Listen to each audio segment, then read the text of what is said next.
La revue de presse signée Natacha Polony. Bonjour Natacha. Bonjour Thomas, bonjour Julie et bonjour à tous. Ce matin, une de vos journaux, les mots sont énormes pour crier l'enthousiasme magique. Ils l'ont fait. Oui, ça ce sont les unes de l'Équipe et du Parisien. On parle du PSG bien sûr, parce qu'il est plus facile ce matin de s'enthousiasmer sur le match du PSG que sur l'état de la France. Le Figaro, 2000 milliards de dettes, la France coule.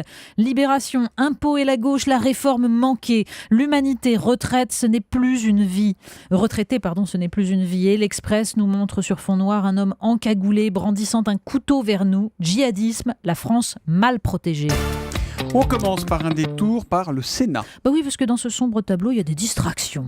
Parce qu'on ne peut pas prendre autrement l'élection du président du Sénat avec ses croche-pieds, ses petites phrases assassines. Dans le Parisien, c'est un sénateur à qui l'on parle de la claque pour Jean-Pierre Raffarin et qui rétorque avec une sorte de gourmandise, un aller-retour même. Un autre qui insinue, on peut se demander si le soutien de Nicolas Sarkozy à Raffarin ne justifie pas l'importance de l'écart. Dans l'opinion, le journal L'Opinion tempère un peu l'interprétation d'un vote anti-Sarkozy. On parle de la proximité, du terrain qui ont joué. Entendez, une façon très habile pour Gérard Larcher de soigner ses réseaux, notamment francs-maçons, puisque comme le dit l'article, la franc-maçonnerie est manifestement incontournable pour accéder à un tel poste.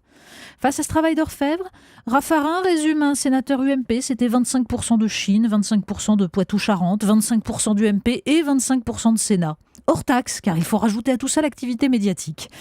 C'est un peu crapoteux comme version du lièvre et de la tortue, mais c'est à méditer. La presse ce matin, c'est également un chiffre qui claque, celui de la dette de la France. Oui, ce chiffre, c'est 2000 et même 2023,7 en milliards, c'est le poids de la dette française.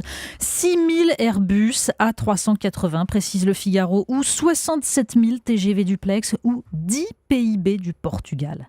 Alors il faut faire des économies et Jean-Francis Pécresse dans Les Échos nous explique par exemple que ces professions protégées qui défendent leur statut font preuve de conservatisme et prennent le risque d'être broyées par la machine de l'histoire. De l'histoire, on ne sait pas, mais du libéralisme, c'est certain. Dans Libération, un pharmacien explique que c'est évidemment sur les médicaments en vente libre qu'il fait ses marges. Si ces médicaments sans ordonnance sont vendus en grande et en moyenne surface, dit-il, des officines vont disparaître, surtout dans les zones rurales.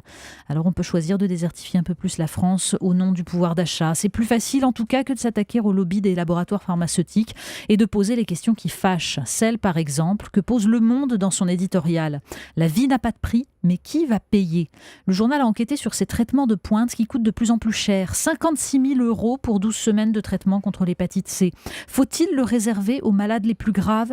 Même ainsi, la facture atteindra vite le milliard. Un traitement, par exemple, contre le rejet des greffes est à la charge des hôpitaux. Impossible pour les établissements de Provence de prendre en charge plus de 40 patients. Mais lutter contre cette médecine à deux vitesses, c'est lutter contre un des lobbies les plus puissants de l'industrie.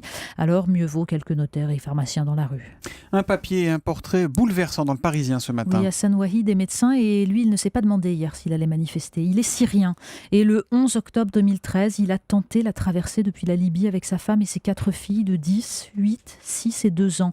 Sur la photo du Parisien, les 4 sœurs se serrent dans les bras. Quand les pirates libyens ont fait couler le bateau, elles ont disparu toutes les 4. Alors ont-elles été secourues par les gardes-côtes italiens qui tentaient de sauver en priorité les enfants ? Hassan Wahid et sa femme n'en savent toujours rien. Le Figaro, lui, consacre une double page à ce qui se passe à l'autre bout de l'Europe, à Calais, où des vingtaines de fantômes en capuche prennent d'assaut chaque poids lourd dans l'espoir de passer en Angleterre. La seule réponse, 2 kilomètres de clôture supplémentaires le long de la rocade d'autoroute. À la fin de l'année, dit l'exploitant du port, le nombre de migrants aura doublé. Alors une clôture de plus à escalader pour des malheureux qui en ont déjà franchi tellement. On parle environnement et Le Monde se demande comment va la planète et il répond en partie d'ailleurs. Mais oui, Le Monde consacre une page au rapport du Fonds pour la nature qui montre que la moitié des animaux sauvages a disparu en 40 ans. Et puis il y a aussi le manque d'eau, la production de déchets. Chaque donnée est comme une condamnation à mort.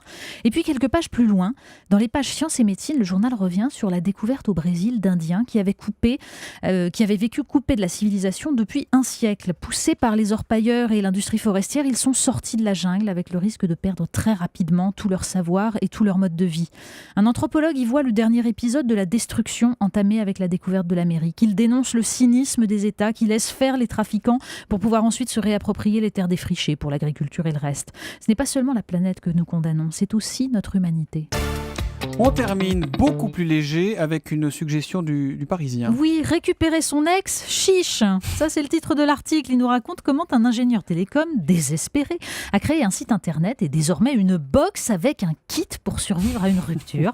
Pour 59 € lors de consultation téléphonique, on apprend que, je cite, toute reconquête passe par un silence radio et qu'il ne faut jamais supplier son ex. Qu'il faut mettre à profit ce temps pour reconnaître ses torts et agir au bon moment pour reprendre le contact. On vient d'apprendre que le premier client était un certain Nicolas S. La revue de presse signée Natacha Polony, c'est tous les matins à 8h30 sur Europe 1. À demain, Natacha. À demain.